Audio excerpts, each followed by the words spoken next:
এই তুমি কি করলে? তুমি একজন এসআই হয়ে এসডিএম ম্যাডামকে চড় মারলে? তোর এত সাহস, তুই আমার গালে চড় মারলি? আমি তোকে সাসপেন্ড করেই ছাড়বো।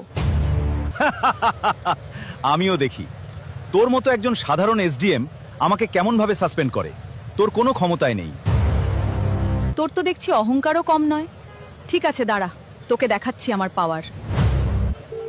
ও আমাকে আঘাত করেছে, আমি চাই এক্ষুনি ও সাসপেন্ড হয়ে যাক। তুমি এক্ষুনি এসো এখানে। তুমি এখন কি চাও? আমি চাই এক্ষুনি এ সাসপেন্ড হয়ে যাক। ঠিক আছে, তুমি যা চাও তাই হবে।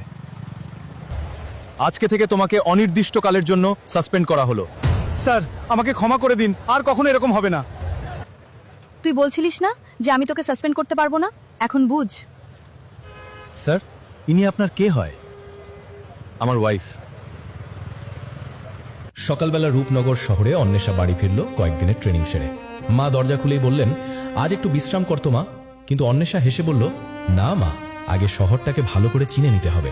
এই বলে সে ব্যাগ রেখেই বেরিয়ে পড়ল বাজারের দিকে। রূপনগরের বাজার তখন জমজমাট। রং বেরঙের দোকান, হকারদের হাঁকডাক, মানুষের ভিড়। অন্বেষা মনে মনে ভাবল, কি সুন্দর এই বাজার। হাঁটতে হাঁটতে সে একটা ফলের রসের দোকানের সামনে এসে দাঁড়ালো। দোকানি হরেঙ্গাকা হাসি মুখে বললেন, এসো মা, বসো, একদম টাটকা রস পাবে। অন্বেষা জিজ্ঞেস করলো, কোন রসটা সবচেয়ে ভালো? হরেন কাকা বললেন, মৌসুমি ফলের রস, একবার খেলে ভুলবে না, এক্ষুনি বানিয়ে দিচ্ছি। রস বানাতে বানাতে তিনি বেশ যত্ন নিয়ে কাজ করছিলেন। আর অন্বেষা তাকে বলল, আস্তে ধীরে বানান, কোনো তাড়া নেই। রস খেয়ে অন্বেষা মুগ্ধ হয়ে বলল, সত্যি অসাধারণ স্বাদ। হরেন কাকা গর্বের সঙ্গে জবাব দিলেন, এটাই তো আমাদের দোকানের পরিচয় মা। ঠিক তখনই একটি ছোট্ট মেয়ে এসে অন্বেষার পাশে দাঁড়ালো। অন্বেষা স্নেহভরে জিজ্ঞেস করল, রস খাবি বোন? মেয়েটি লাজুক গলায় বলল, হ্যাঁ দিদি, পেলে ভালোই হয়। অন্বেষা তক্ষুনি হরেন কাকাকে বলল, আরেক গ্লাস রস বানিয়ে দিতে। কাকা হেসে বললেন, নাও মা, তোমার জন্যও এক্ষুনি বানিয়ে দিচ্ছি। মেয়েটি রস খেয়ে খুশিতে বলল, খুব সুস্বাদু, ধন্যবাদ দিদি। অন্বেষা তার মাথায় হাত বুলিয়ে বলল, সুখে থাকিস বোন, সবসময় হাসি খুশি থাকবি, মন দিয়ে পড়াশোনা করবি, এটাই জীবনের সবচেয়ে বড় শক্তি। এমন সময় বাজারের এক কোণে একটা পুলিশের জিপ এসে থামল। হরেন কাকা কিছুটা চিন্তিত মুখে বললেন, মনে হচ্ছে পুলিশ এসে গেছে, আজ আবার কিছু একটা ঝামেলা হবে। গাড়ি থেকে নেমে এলেন সাব ইন্সপেক্টর রঞ্জিত পাল। সোজা রসির দোকানে এসে হাঁকডাক করলেন, অয়ে হরেন, একটা বড় গ্লাস রস বানাতো। হরেন কাকা ততস্থ হয়ে বললেন, জি স্যার, এই নিয়ে আসছি। রঞ্জিত পাল বিরক্ত সরে বললেন, তাড়াতাড়ি কর, আমার হাতে সময় নেই। হরেন কাকা দ্রুত রস বানিয়ে তার হাতে দিলেন। রস খেয়ে রঞ্জিত পাল সন্তুষ্টির সুরে শুধু বললেন, ঠিক আছে। এরপর হরেন কাকা একটু ভয়ে ভয়ে বললেন, স্যার, রসের দাম 70 টাকা। কথাটা শুনেই রঞ্জিত পালের মেজাজ চড়ে গেল। রাগে চিৎকার করে বললেন, কি বললি? আমার কাছে টাকা চাইছিস? তোর এত সাহস? হরেন কাকা কাপা গলায় হাত জোড় করে বললেন, স্যার, এ তো আমার পরিশ্রমের রোজগার, শুধু নিজের হকের পয়সাটাই চাইছি।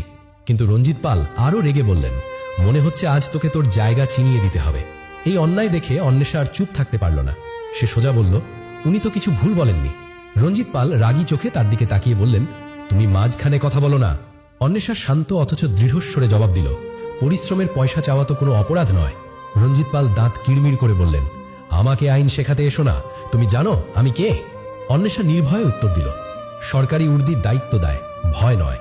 হরেন কাকা হাত জোড় করে অনুরোধ করলেন, স্যার, দয়া করে এখানেই বিষয়টা মিটিয়ে দিন।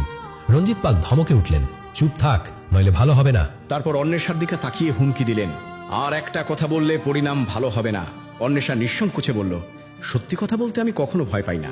রণজিৎ পাল অবাক হয়ে বললেন, তোমার তো বড্ড সাহস দেখছি। অন্বেষা শান্ত স্বরে বলল, সাহস নয়, সত্যি বলছি। রেগে মেগে রণজিৎ পাল বললেন, আমার সামনে মুখে মুখে তর্ক করছো? অন্বেষা তবু ধীরস্থির গলায় বলল, অন্যায়ের সামনে চুপ থাকবো না। রাগে টেবিলে জোরে চাপড় মেরে রণজিৎ পাল বললেন, এখানে আমার কথাই চলে। অন্বেষা আবারও শান্তভাবে বলল, এখানে আইন চলা উচিত। হরেন কাকা আবার ভয় ভয়ে হাত জোড় করে বললেন, স্যার, স্যার, রাগ করবেন না দয়া করে। রণজিৎ পাল তাকে ধমকে বললেন, মাঝে কথা বলিস না, আগে তোকে সিধে করছি। অন্বেষা বলল, ভয় দেখিয়ে কেউ বড় হয় না। রণজিৎ পাল তখন তার দিকে ফিরে বললেন, তোমাকে শেষবারের মতো বোঝাচ্ছি। অন্বেষা দৃঢ়ভাবে জবাব দিল, আমিও শেষবারের মতো বলছি, টাকাটা দিয়ে দিন। রণজিৎ পাল বিদ্রুপ করে বললেন, তোমার মধ্যে বেশ অহংকার দেখছি। অন্বেষা মাথা উঁচু করে বলল, অহংকার নয়, আত্মসম্মান। হরেন কাকা আবারও কাতরভাবে বললেন, স্যার, আমার জন্য ঝগড়া করবেন না। রণজিৎ পাল রেগে তাকে বললেন, চুপ কর, না হলে খারাপ হবে। এরপর অন্বেষার দিকে আঙুল তুলে বললেন, আমার কথার মাঝে বলার সাহস দেখিও না। অন্বেষা সেই আঙুল আলতো করে নামিয়ে দিয়ে বলল, সম্মান অর্জন করতে হয়, ভয় দেখিয়ে নয়। এবার রণজিৎ পাল আর নিজেকে সামলাতে পারলেন না, হাত তুলে বললেন, অনেক হয়েছে। হরেন কাকা আতকে উঠে বললেন, স্যার হাত তুলবেন না, দয়া করে এমন করবেন না। কিন্তু অন্বেষা তখনও শান্ত স্বরে বলল, হাত তোলাই হবে আপনার সবচেয়ে বড় ভুল। কথাটা শেষ হতে না হতেই রণজিৎ পাল সজোরে একটা চড় বসিয়ে দিলেন অন্বেষার গালে। গালে লাল দাগ ফুটে উঠল। তবুও অন্বেষা মাথা নিচু না করে বলল, আপনি আইনের সীমা পেরিয়ে গেলেন। হরেন কাকা তখন রেগে উঠে বললেন, স্যার ওনাকে কেন মারলেন? রণজিৎ পাল হুমকির সুরে বললেন, যে মাঝে আসবে তারও এই হাল হবে। এই বলে তিনি হরেন কাকাকে ধাক্কা দিয়ে সরিয়ে বললেন, চুপচাপ দাঁড়িয়ে থাক। অন্বেষা তখন দৃঢ়স্বরে বলল, ব্যাস